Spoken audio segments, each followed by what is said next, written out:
Here we can see a little Caribbean sea cucumber.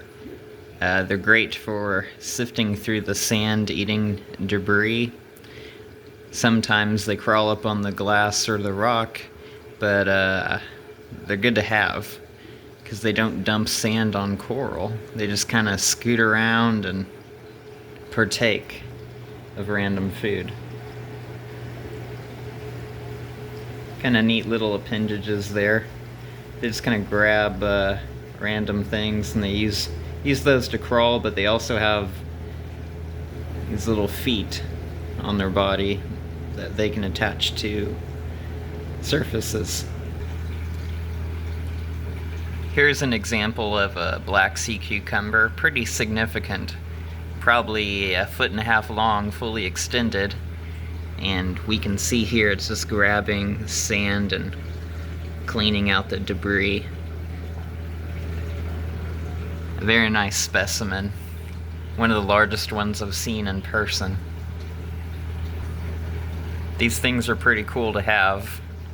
They kind of crawl around on the rockwork and sand, and it's best not to startle them too much because they'll eject their guts out as a white sticky paste. Gets all over everything, hard to clean up. It's pretty neat. Look at that, wow. Here we have an old reef keeping book, very important to have. Some of the information's dated, but some of it's extremely important and just good to have around on hand in case of the apocalypse and you need to research something and the internet's down. But anyway, a brief excerpt.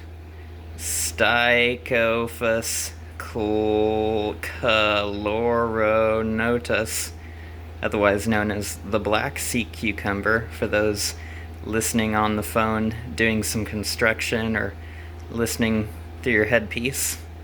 Sea cucumbers are a large, varied, and largely unproposing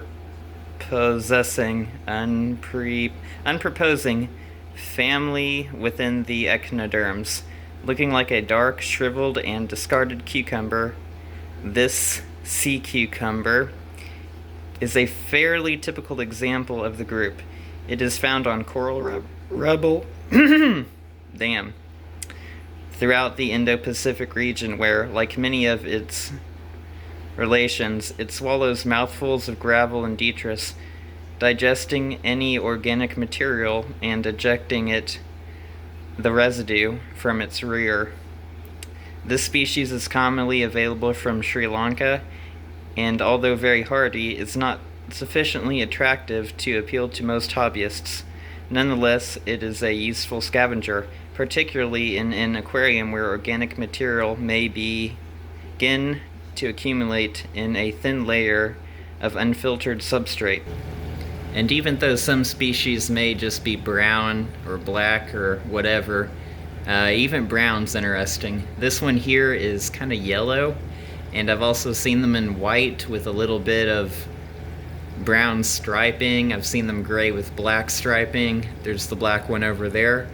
And this kind of species here, where it's more of a sand sifter versus a filter feeder, are generally good to have in the home aquaria. And definitely worth looking into if you can get your hands on one.